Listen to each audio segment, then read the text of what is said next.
સ્ક્રોલે અને થોડા મોટા ફોન્ટ કરી દઉં છું જેથી તમે પણ વાંચી શકો બરાબર। ચાલો હવે ટાઇટલ શું છે ગ્રીક ઇન્ફ્લુઅન્સ એટલે જે ગ્રીક ભાષા હતી ને તેની અસર ઇંગ્લિશ ભાષા ઉપર કેવી રીતે પડી તેનો અભ્યાસ આ ક્વેશ્ચનના આન્સરમાં આપણે કરીશું। તો ધ્યાન આપજો બધા જ બરાબર। હું વાંચું છું સમજજો સમજવાની કોશિશ કરતા રહેજો બરાબર છે કારણ કે આ જ આન્સર તમે પણ વાંચવાના છો તેથી ઓકે આઈ સ્ટાર્ટ।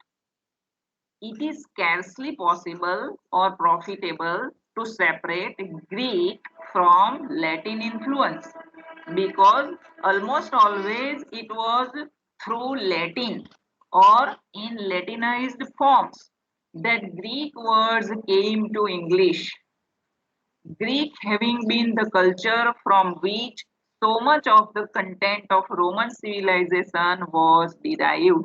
હવે આવું જો હું વાંચી જાઉં તો તમે નહીં સમજશો બરાબર છે તમારું શરૂઆતથી જ માઇન્ડ ડિસ્ટ્રેક્ટ થઈ જશે। તો હવે પાછું વાંચું છું રીડિંગ કરું છું પાછા pay attention towards my sound.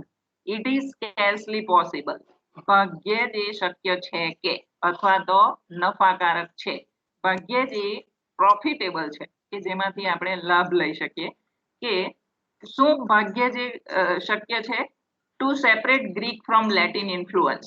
તો આનો અર્થ આપણને એટલી તો સમજ પડે ને કે ભાઈ ગ્રીકને લેટિન અસરથી જુદી પાડવી એ ભાગ્યે જ શક્ય છે। સાદી ભાષામાં કહેવાનો મતલબ કે ગ્રીક અને લેટિન અસર એ બંને છે ને એટલી મિક્સ છે ને ગ્રીક અને લેટિન અસર અંગ્રેજી ભાષા ઉપર કે આ ગ્રીક અને લેટિન ને એકબીજાથી જુદી પાડી જ નહીં શકાય। ગ્રીક અને લેટિન મિક્સ થઈને ઇંગ્લિશ ભાષા ઉપર અસર કરે છે। ગ્રીકમાં જે શબ્દો છે તે લેટિનમાંથી જ અસર થઈને આવેલા છે। લેટિન સાથે ભળી જઈને ગ્રીક ભાષાના શબ્દોએ અંગ્રેજી ભાષા ઉપર અસર પહોંચાડેલી છે બરાબર। બીકોઝ ઓલમોસ્ટ ઓલવેઝ એનું કારણ શું છે કે લગભગ હંમેશા ઇટ વોઝ થ્રુ લેટિન એ લેટિનમાંથી ઓર ઇન લેટિનાઇઝ્ડ ફોર્મ્સ અથવા તો શબ્દોના લેટિનાઇઝ્ડ કરેલા રૂપો that Greek words came to English એ ગ્રીક શબ્દો જે છે તે લેટિન શબ્દો જ છે અને પછી તે ઇંગ્લિશમાં આવ્યા। ગ્રીક શબ્દો એ લેટિનાઇઝ્ડ થઈને જ આવેલા છે। માની લો કે આપણે અત્યારે ગુજરાતી બોલીએ છીએ તો આપણી ગુજરાતીની અંદર કાઠિયાવાડી પણ આવી જાય સુરતી પણ આવી જાય બરાબર એવા પ્રકારની થઈને જ આવે છે ને એટલે કાઠિયાવાડી ગુજરાતી કે સુરતી ગુજરાતીને છૂટી પાડવી મુશ્કેલ છે। સેમ એવી રીતે અહીં સમજાવવાનો તમને પ્રયાસ કરેલો છે કે ગ્રીક ભાષાને લેટિનાઇઝ્ડ શબ્દોથી છૂટી પાડવી બહુ મુશ્કેલ છે અને એવી રીતે ઇંગ્લિશમાં આવી છે। Greek having been the culture from which so much of the content of Roman civilization was derived. આનો અર્થ શું થાય કે ગ્રીક ભાષા જે હતી ને તે એક એવા પ્રકારનું કલ્ચર બની ચૂકી હતી કે જેમાંથી રોમન લોકોની જે પરંપરાઓ હતી રોમન સિવિલાઇઝેશન જે હતી રોમન સંસ્કૃતિ જે હતી તે ગ્રીક ભાષાના શબ્દોમાંથી જ બની છે।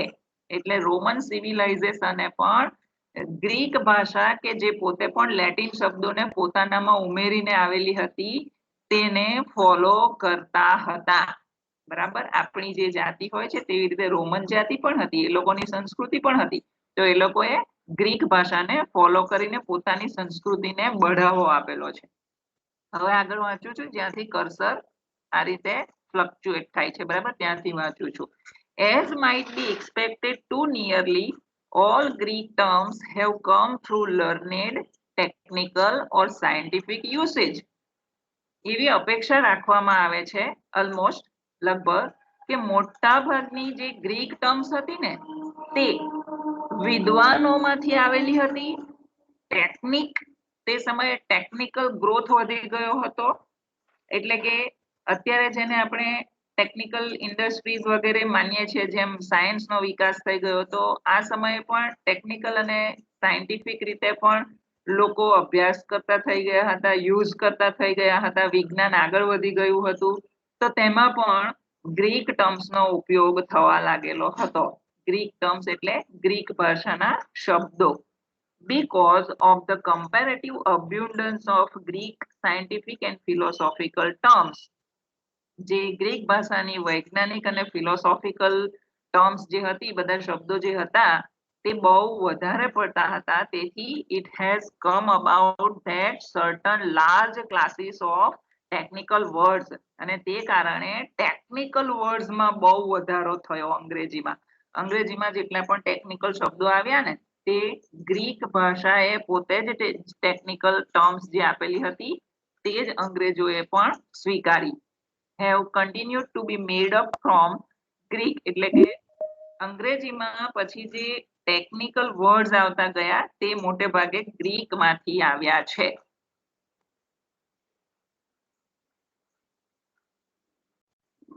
સાદી ભાષામાં કહું તો જ્યારે ટેકનોલોજીનો વિકાસ થયો ઇંગ્લેન્ડની અંદર, તો તે સમયે જે શબ્દો બોલવા પડે ને તો તે શબ્દો મોટે ભાગે ગ્રીક હતા. or laterly as often from elements of Greek put together by men with no real knowledge of that language. અહીં કહેવાનો મતલબ એમ છે કે પાછળથી તો એવો પણ સમય આવી ગયો કે જે બધા માણસો હતા ત્યારે જે ઇંગ્લેન્ડની જે ઇંગ્લિશ લેંગ્વેજ બોલતા હતા ને તેમાં ગ્રીક ભાષા ઓટોમેટિક જ મિક્સ થઈ જતી હતી અને તેમને એવું નોલેજ પણ ન હતું કે અમે જે શબ્દો બોલીએ છીએ તે ઇંગ્લિશમાં ગ્રીક ભાષાના શબ્દો બોલીએ છીએ. Moreover, certain Greek elements have become acclimatized in the English language. વધુમાં કેટલાક ગ્રીક એલિમેન્ટ્સ ઇંગ્લિશમાં મિક્સ થયા આગળ. For technical terms, કઈ કઈ બાબતો માટે ગ્રીક શબ્દો ઇંગ્લિશ ભાષામાં મિક્સ થયા ટેકનિકલ ટર્મ્સ માટે? જેવા કે અહીં કેટલાક શબ્દો આપેલા છે, હવે જોજો કે એ શબ્દો ટેકનિકલ ટર્મ્સમાં વપરાતા હતા ને તે ગ્રીક ભાષાના શબ્દો હતા, ગ્રીકમાંથી આવ્યા હતા. અને તમને કોમન સેન્સ હોવું જોઈએ કે ગ્રીક ભાષાના શબ્દો પણ લેટિનાઇઝ્ડ હતા, એમાં લેટિનની ઇન્ફ્લુઅન્સ પણ હતી, એટલે કે લેટિન શબ્દો પણ એમાં ઓલરેડી ઉમેરાયેલા જ હતા. તો આપણે જોઈએ કે એવા કયા ગ્રીક વર્ડ્સ હતા કે જે ઇંગ્લેન્ડની ઇંગ્લિશ ભાષામાં સમાઈ ગયા. તો તે છે સચ એઝ આવા ગ્રાફ, જેનો અર્થ થાય રાઇટિંગ, ફોન તેનો અર્થ થાય sound, etcetera. Thus, such words for new inventions as, ત્યાર પછી નવી ઇન્વેન્શન થઈ જેમ કે ટેલિફોન, એ ટેલીમાંથી પડ્યું અને એનો અર્થ થતો હતો ફાર, એન્ડ ફોનનો અર્થ થતો હતો સાઉન્ડ. તો ટેલિફોન શબ્દ નવો આવ્યો, ત્યાર પછી ફોનોગ્રાફ શબ્દ નવો આવ્યો, etcetera. And so an example of words coined without actual knowledge of the classical elements. આવા શબ્દો પછી આગળ ને આગળ વધતા ગયા અને લોકોને ખબરે ના પડી કે એ બધા શબ્દો ક્લાસિકલ એલિમેન્ટ્સ ધરાવતા હતા, એટલે કે જૂની ગ્રીક ભાષાના શબ્દોમાંથી આવતા હતા. એવી મોડર્ન માનવીઓને ખબરે પડતી ન હતી, ઓટોમેટિક જ આવી જતા હતા. વી મે ટેક ડિક્ટાફોન, એક શબ્દ આપણે લઈ લઈએ જેમ કે ડિક્ટાફોન, in which the first part is Latin. તેમાં ડિક્ટા શબ્દ જે છે ને એ લેટિન છે. or appendicitis, in which again the first portion is Latin, જેમાં append શબ્દ જે છે તે લેટિન છે. તો appendicitis અત્યારે પણ આપણે જાણીએ છીએ, ડિક્ટાફોન અત્યારે આપણે જાણીએ છીએ. માની લો કે એક પેરટનું રમકડું હોય ને, પોપટ, બોલતો પોપટ હોય છે, રમકડું હોય, તે આપણે જેવું બોલીએ તે રેકોર્ડ કરી લે, તેને ડિક્ટાફોન કહે છે. આ શબ્દ ક્યાંથી આવ્યો? તો કે ડિક્ટા એ લેટિન શબ્દ હતો, પછી ગ્રીકમાંથી એ બની ગયો ડિક્ટાફોન, અને આજે પણ આપણે એને યુઝ કરીએ છીએ ડિક્ટાફોનને. તો આવા શબ્દો બધા છે. And only the suffix Greek, આમાં બાકીના જે સફિક્સ છે જેમ કે ફોન, ડિસાઇટિસ, આ બધા જે સફિક્સ છે તે ગ્રીક છે અને આગળના જે ભાગ છે એ લેટિન છે, બરાબર. તો આવી રીતે આજે અંગ્રેજી શબ્દ એ બની ગયા છે. ડિક્ટાફોન આજે અંગ્રેજી શબ્દ બની ગયો, એપેન્ડિસાઇટિસ આજે અંગ્રેજી શબ્દ બની ગયો, પણ એનું આગળનું પ્રિફિક્સ લેટિન છે અને પાછળનું સફિક્સ ગ્રીક છે. તો એની ખબર ભાગ્યે જ કોઈને હોય જે તમે ઇંગ્લિશ સ્ટુડન્ટ્સ તરીકે આજે જાણ્યું હશે. Yet some of these Greek technical terms have become familiar to the multitude. છતાં પણ આવી કેટલીક ટેકનિકલ ટર્મ હવે ફેમિલિયર થઈ ચૂકી છે. ગણતરી કરવા જઈએ ગુણોત્તરમાં તો આપણને ખબર પડી જાય કે આટલા બધા શબ્દો ગ્રીક ભાષાના શબ્દો છે. And come into common use, આજે હવે આપણે એને બહુ કોમનલી યુઝ કરીએ છીએ. Often with widened and loose meaning, ઘણી વખત એવા ગ્રીક શબ્દો અંગ્રેજીમાં આપણે વાપરીએ છીએ કે જેના બહુ વાઇડન મિનિંગ પણ થાય છે, એટલે બ્રોડ સેન્સમાં, અને કેટલીક વખત વળી એના લૂઝ મિનિંગ પણ થાય છે, એટલે ડેરોગેટરી સેન્સમાં પણ મિનિંગ કરી શકાય છે. પણ સારા યા નરસા અર્થ કરીએ કે ન કરીએ, પણ ઇંગ્લિશમાં ગ્રીક વર્ડ્સ સમાઈ ગયેલા છે. સચ એઝ, હવે આ જુઓ, atom, character, chorus, cycle and Acrobat, આ બધા જે શબ્દો છે ને એ બધા ગ્રીક માંથી આવેલા છે. એટલે તમારે આ બધા મોઢે કરવા પડશે ખાસ કરીને. એટલે તમારે આન્સર મોડે કરતી વખતે શું કરવાનું, ફર્સ્ટ પેરેગ્રાફમાં શું લખ્યું છે, સેકન્ડ પેરેગ્રાફમાં શું લખ્યું છે, મારે કેટલા શબ્દો યાદ રાખવા પડશે કે જે ગ્રીકમાં છે, કોનામાં પ્રિફિક્સ લેટિન છે અને સફિક્સ ગ્રીક છે. જેમ કે ડિક્ટાફોન અને અપેન્ડિસાઇટિસમાં પ્રિફિક્સ આગળનો ડિક્ટા અને અપેન્ડ એ લેટિન છે અને પાછળનો ફોન અને ડિસાઇટિસ એ સફિક્સ છે જે ગ્રીક છે. આવી સમજદારી તમારે કેળવી રાખવી પડશે. બરાબર છે? પછી આગળ જઈએ આપણે. Greek having been the European language which most fully and effectively developed the expression of philosophical ideas.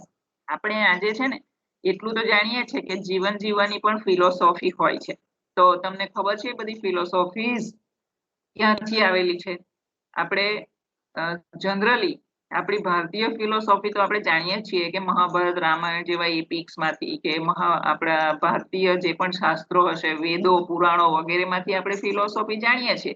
પણ ઇંગ્લેન્ડમાં ઇંગ્લિશ લોકોની ફિલોસોફી છે ને એ ક્લાસિકલ ગ્રીક લેંગ્વેજ માંથી આવેલી છે. તો એ અહીં લખ્યું છે કે Greek having been the European language, કે ગ્રીક એક યુરોપિયન ભાષા ઉપરાંત which most fully and effectively developed, એ કઈ રીતે વિકાસ પામી છે? The expression of philosophical ideas. જ્યારે અંગ્રેજી જેવા માણસો ફિલોસોફિકલ આઈડિયાઝ જો કોઈની સામે રજૂ કરવાના હોય ને તો એ લોકો હંમેશા ગ્રીક ભાષાનો પ્રયોગ કરતા.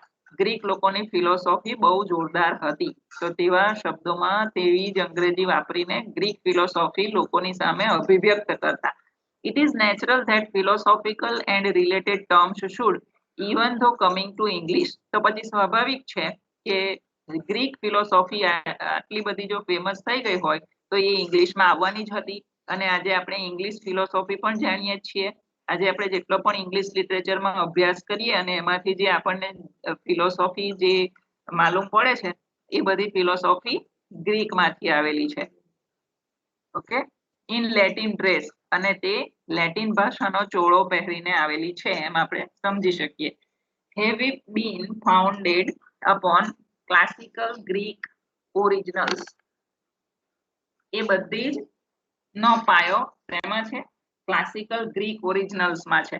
એટલે કે જે જૂનું ગ્રીક ઓરિજિનલ જે ભાષા હતી તેના ઉપર આધાર ધરાવે છે એ બધી ફિલોસોફી. પેરીપેટિક ટીચર, અહીં એક ટર્મ આપેલી છે જુઓ, ઇન્વર્ટેડ કોમામાં લખેલી છે પેરીપેટિક ટીચર. ફ્રોમ ગ્રીક પરિપેટેટિક્સ, એ ગ્રીક શબ્દ પરિપેટેટિક્સ માંથી લેવામાં આવેલો છે. એનો આજે ઇંગ્લિશ અર્થ શું થાય? વોકિંગ અબાઉટ છે ને, walking about is still purely a technical term. આજે એ ટેકનિકલ ટર્મ થઈ ચૂક્યો છે. કયો? પેરીપેટિક ટીચર એક ટેકનિકલ ટર્મ છે અને જે ગ્રીક માંથી આવેલી છે. Though it appears occasionally in more popular writing, મોટાભાગના સાહિત્યોમાં આ ટર્મ વાપરવામાં આવે છે.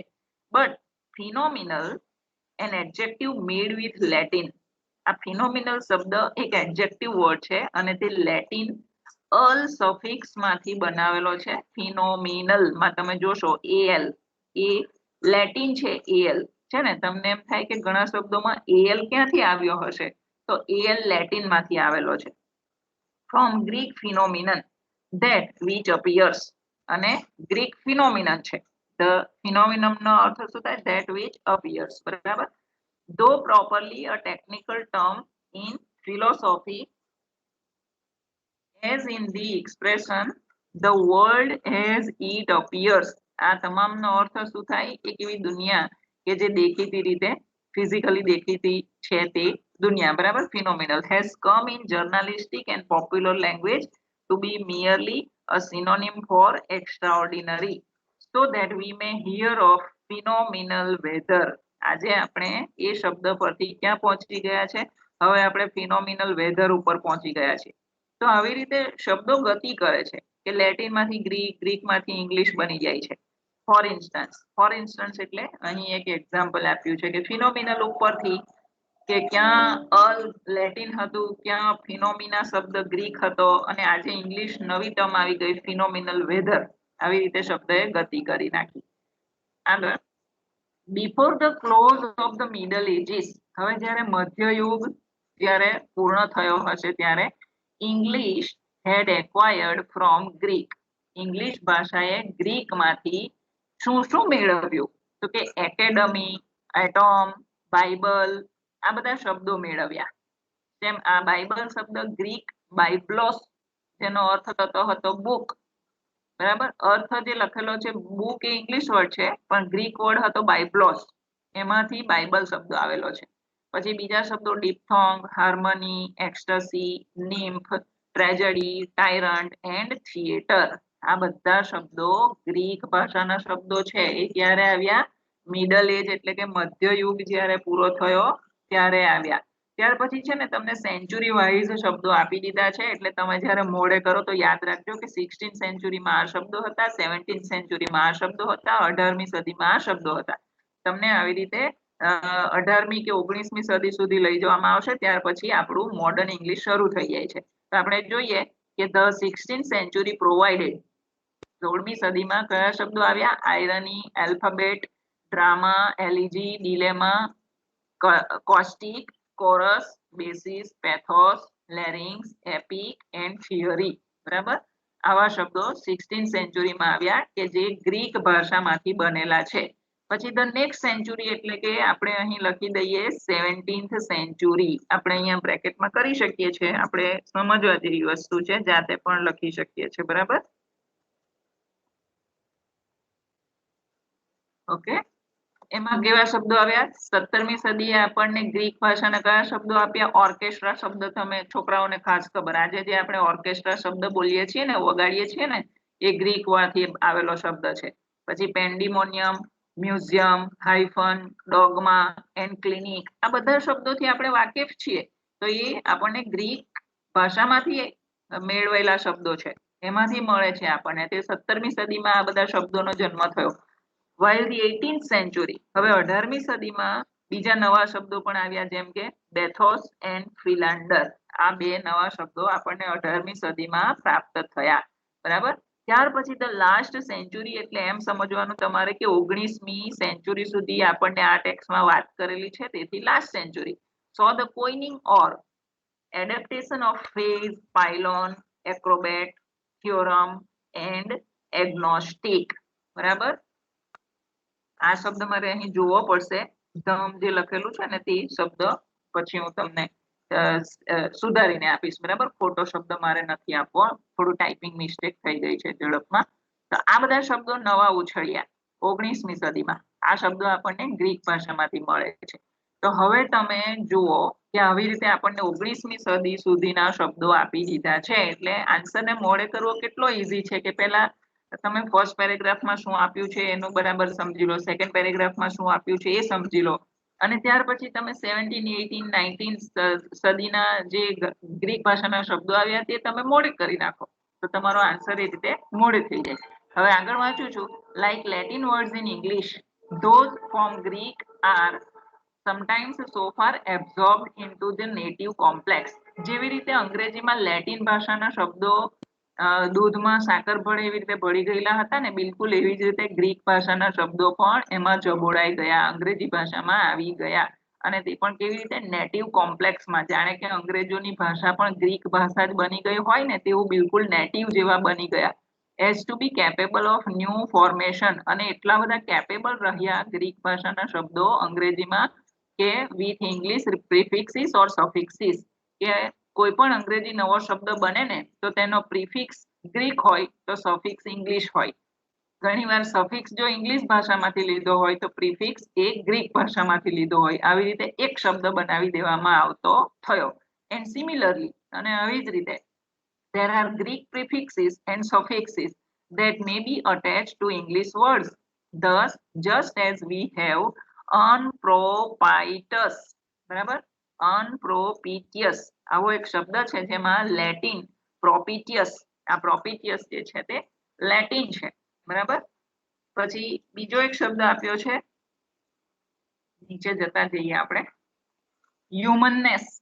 હ્યુમનનેસ એમાં હ્યુમેનસ શબ્દ લેટિન છે એન્ડ કન્કરરેન્ટલી એમાં કન્કરેન્ટમ એ લેટિન શબ્દ છે વેર ધ ઇટાલિસાઇઝ્ડ એલિમેન્ટ્સ આર અને બાકીના જે ભાગ રહી જાય છે શબ્દમાં તે શબ્દો ઇંગ્લિશ છે બરાબર એટલે ઇંગ્લિશ પ્લસ લેટિન એવી રીતે શબ્દો બનેલા છે તો બિલકુલ એવી જ રીતે કેટલીક વખત ઇંગ્લિશ પ્લસ ગ્રીક એવા શબ્દો બનેલા હોય છે or post war and infrared in which the words are English with Latin prefixes. આ બે શબ્દો એવા છે જેમ કે પોસ્ટ વોર અને ઇન્ફ્રારેડ એમાં પોસ્ટ વોરમાં પોસ્ટ અને ઇન્ફ્રારેડ શબ્દમાં ઇન્ફ્રા આ જે પ્રિફિક્સ છે ને તે લેટિન પ્રિફિક્સ છે બરાબર so too we have the Greek prefixes આવી રીતે આપણી પાસે આજે પણ ગ્રીકના પણ પ્રિફિક્સીસ છે જેવા આપણે લેટિનના પ્રિફિક્સ જોયા તેવી જ રીતે પ્રિફિક્સ એટલે શું શબ્દની આગળ જે મૂકવામાં આવે છે અનુગ તે બરાબર તમે જાણો છો સફિક્સ એટલે શબ્દની પાછળ મૂકવામાં આવતા પૂર્વક બરાબર પૂર્વક અને અનુગ સોરી આગળ મૂકેલા હોય તો પૂર્વક અને પાછળ મૂકેલા હોય તો અનુગ એમ આપણે કહીએ ને તેને પ્રિફિક્સ અને સફિક્સ કહેવામાં આવે છે ઇંગ્લિશમાં તો તેવી રીતે ગ્રીક પ્રિફિક્સ પણ છે જેમ કે આપણે જેટલા પણ શબ્દોની આગળ એન્ટી લગાવીએ ને તો એ ગ્રીક પ્રિફિક્સ છે પછી હાઇપર પણ ગ્રીક પ્રિફિક્સ છે જે અંગ્રેજી શબ્દોમાં આજે જોડી દઈને નવા શબ્દો બનાવેલા છે જેમ કે એન્ટી બ્રિટિશ હાઇપર સેન્સિટિવ છે ને આવા બધા શબ્દો જે છે આપણે આજે હાઇપર ટેન્શન બોલીએ છીએ તો હાઇપર એ ગ્રીક છે prefix the Greek negative prefix a is in amoral આજે અ થી અ અક્ષરથી જે શબ્દો શરૂ થાય છે જેમ કે એમોરલ બરાબર એવા જે શબ્દો છે તેમાં અ જે છે ને એ ગ્રીક માંથી લેવામાં આવ્યો છે એન્ડ ધ ગ્રીક એલિમેન્ટ ઓલોજી જેટલા શબ્દોની પાછળ લાગે છે તો તે શબ્દ ઓલોજી ગ્રીક માંથી લેવામાં આવેલો છે જેમ કે પાછળ એક શબ્દ આપેલો છે સોશિયોલોજી બરાબર સોશિયોલોજી સાયકોલોજી આવા બધા ઓલોજી વાળા હોય ને તેમાં ઓલોજી ગ્રીક શબ્દ છે ગ્રીક સફિક્સ છે બરાબર અને આગળના એ ઇંગ્લિશ છે હવે આમાં ઓલોજી લેટિન સોશિયસ આ સોશિયો જે છે એ સોશિયો ભલે ઇંગ્લિશ શબ્દ છે પણ સોશિયો એ લેટિન સોશિયસ માંથી બનેલો છે તો આવી રીતે બધું મિક્સ થયેલું છે ઇંગ્લિશની અંદર એટલે ધીમેથી એને તમે સમજવાની કોશિશ કરજો બરાબર હું તો તમને સમજાવી જાઉં છું આવી રીતે પછી કેટલાક મેડિકલ સાયન્સમાં પણ શબ્દો આવ્યા partly through the great pioneering work and reputation of the Greek writers બે ગ્રીક રાઇટર્સ હતા તે લોકો બહુ જ આગળ પડતા મેડિકલ સાયન્સના માણસો હતા એકનું નામ હતું હિપોક્રેટ્સ અને બીજાનું નામ હતું ગેલન બરાબર ફ્રોમ હોમ કેમ so many of its technical terms કે જેમાંથી બહુ બધી ટેકનિકલ ટર્મ્સ આવી મેડિકલમાં has continued to take large numbers of words from Greek and to form new coinages on Greek real or supposed models so આ બે writers Greek રાઇટર્સે પણ બહુ બધા નવા શબ્દો આપણને ગ્રીકમાંથી ઇંગ્લિશમાં આપેલા છે મેડિકલ દુનિયામાં it is to be remembered તો હવે તમે એ ધ્યાન આપજો કે એ બાબત યાદ રાખવાની છે કે વેરેઝ લેટિન એટ ધ રિનેસા જે રિનેસાનો સમય હતો આપણી 16th સેન્ચુરીથી રિનેસા શરૂ થઈ ગયું હતું બરાબર was only the revitalising and enlargement of an already values source for linguistic enrichment કે સાહિત્યની દુનિયામાં રિનેસા બહુ જેમ આગળ પડતું છે તે સમયે રાઇટર્સ લોકોએ લેટિન અને ગ્રીક લિટરેચર વાંચવાનું શરૂ કરેલું હતું તેને રિનેસા કહે છે તો બિલકુલ એવી જ રીતે Greek was very much a new impulse તો ગ્રીક ભાષા પણ બહુ જ ઇમ્પલ્સિવ ભાષા હતી ઓકે આવેગવાળી ભાષા કે વાંચવાનું ગમે એની અંદર જબરજસ્ત નોલેજ પડ્યું હતું તો તેથી એમ કહેવાયું છે કે Greek was very much a new impulse the rediscovery of ancient classical Greek brought a new way of looking at life જેવી જેવી લોકોએ ગ્રીક ક્લાસિકલ લિટરેચર કે ગ્રીક ક્લાસિકલ ટર્મ્સ વગેરેમાં સંશોધન કરવા માંડ્યું ને રીડિસ્કવરી એટલે સંશોધન કરવા માંડ્યું જૂના પુરાણા ગ્રીસ દેશના લિટરેચર વગેરેમાં તો સોરી ગ્રીસ દેશ નહીં પણ ગ્રીક ભાષાની વાત છે હા આઈ એમ સોરી તો એમાં જેવું જેવું એમણે સંશોધન કરવા માંડ્યું તો એનાથી શું થયું, એ લોકોને એક નવો રસ્તો મળ્યો, લુકિંગ એટ લાઈફ, જીવન જીવવા માટે નવા રસ્તાઓ તેમને પ્રાપ્ત થયા. To England with a wealth of new thought, અને તેમના વિચારોમાં ડેવલપમેન્ટ આવ્યો. એમ સમજો કે વિચારોની સંપત્તિ તેમની વધી ગઈ. That mean a fresh field of language. એનો અર્થ એવી રીતે લેવાનો છે કે એક નવી ભાષા પ્રાપ્ત થઈ, at least for the literary and the learned. અને ઓછામાં ઓછી કોના માટે? જે લોકો વિદ્વાનો હતા, વાંચી ભણી શકે અને ભણાવી શકે તેવા માણસો હતા, જે લોકો સાહિત્ય પ્રેમીઓ હતા. આ બધાને ગ્રીક સામ્રાજ્યનો બહુ મોટો વારસો સાહિત્યમાં પ્રાપ્ત થયો છે. બરાબર. તો આ હતી આપણી ગ્રીક ભાષાની ઇન્ફ્લુઅન્સ, અને તે પણ ઇંગ્લિશ ઉપર. હવે લાસ્ટમાં તમને એક બાબત કહી દઉં, બહુ સરસ મેટર અહીં લખી છે, જુઓ. In short we may note here, ટૂંકમાં આપણે અહીં એક નોંધ કરી શકીએ છીએ of Henry eighth's reign. Henry number 8, બરાબર. 8મા નંબરના હેનરી એટલે તે સમયના હેનરી 8 એવા રાજાનું નામ હતું, બરાબર. 8મા હેનરી એમ કહી શકાય. એમના શાસનકાળ દરમિયાન એવી અભિવ્યક્ત કરવામાં આવ્યું હતું, the trends of his time. તેમના સમયમાં એવી રીતે બોલાતું હતું કે ઘણા એક રાઇટર્સે આ એક કપલેટ લખેલું હતું સોનેટમાં, અને એમાં શું કહેલું છે જુઓ. એક ફાઇન સોનેટમાં એક કપલેટ હશે, તેમાં હેનરી 8માના સમયમાં આ સોનેટ લખાયું હશે. તેમાં એક કપલેટમાં એમ લખેલું હતું કે Greek heresy and beer came to England in 1 year. તમને બિલકુલ યાદ રહી જાય એવી રીતે રાઇમ સ્કીમમાં લખેલું છે. આઈ રિપીટ, પણ પહેલા અર્થ સમજાવી દો. શું લખેલું છે અહીં? ગ્રીક એટલે ગ્રીક લોકો, હર્સી પણ જાતિનું નામ છે, બિયર પણ જાતિનું નામ છે. જેમ આપણામાં કેવી બધી જાતિઓ જુદી જુદી આવે ને, તેવી રીતે આ બધી જાતિઓ છે, ટ્રાઇબ્સ છે જુદી જુદી, એમના નામો છે Greek, heresy and beer. Came to England, આ લોકો ઇંગ્લેન્ડમાં ક્યારે આવ્યા? In 1 year. એક સાથે જ એક વર્ષે એ લોકો આવેલા હતા, અને અંગ્રેજી ભાષા ઉપર તે લોકોએ અસર કરી. તો હેનરી 8માના સમયે લિટરેચરમાં કોઈએ આ સરસ પંક્તિ લખેલી હતી, તે આપણે પણ નોંધવી જોઈએ. ગ્રીક લિટરેચરની ગ્રીક ઇન્ફ્લુઅન્સની જ્યારે આપણે વાત કરતા હોઈએ ત્યારે, બરાબર. તો આટલી બાબત તમારે ગ્રીક ઇન્ફ્લુઅન્સમાં લખવાની છે. ઓલરાઈટ. હવે જે લોકો લેટ એન્ટર થયા છે તેમને કહી દઉં કે ઓલરેડી રેકોર્ડેડ વિડીયો મેં કરી દીધો છે, બરાબર. એટલે સોરી, વિડીયો જે છે, આઈ એમ સોરી, હું થોડીક ચૂકું છું. આપણો આ જે લેક્ચર છે તે મેં ઓલરેડી રેકોર્ડ કરી દીધો છે, અને તમને એનો વિડીયો પાછળથી મળી જશે, બરાબર છે. ઓકે બેન, તો આટલું હતું આપણા આજના લેક્ચરમાં, અને આવતીકાલે ફરીથી આપણે એમાં બીજા લોંગ ક્વેશ્ચન ઉપર જઈશું. ફ્રેન્ચ ઇન્ફ્લુઅન્સ ઉપર આપણે જોઈશું આવતીકાલે. તો બધાએ આવી રીતે આજે જેમ 9-10 જણાએ હાજરી આપી છે, સમય પર થોડાક તમે ઇન્વોલ્વ થાવ. હું તમને કહું છું દરરોજનો આપણો ફિક્સ ટાઈમ 6 થી 7 રહેશે, તો તમારે સમય પર જ તમારે અટેન્ડ કરી લેવાનો લેક્ચર. તમે લેટ આવો પછી કઈ થાય નહીં, બરાબર. સમજવાનું રહી જાય પછી તમારું, અથવા તો તમારે પછી મારો એ રેકોર્ડેડ વિડીયો બરાબર ધ્યાનથી સાંભળવાનો રહેશે. આ ફાઇલ હું તમને શેર કરું છું, એક શબ્દ હું જરાક જોઈ લઉં, મિસ્ટેક થઈ છે ટાઈપ કરવામાં, તેને ઇમ્પ્રૂવ કરી દઉં, અને પછી હું તમને એ શેર કરું છું, બરાબર. Okay, then I end the lecture now.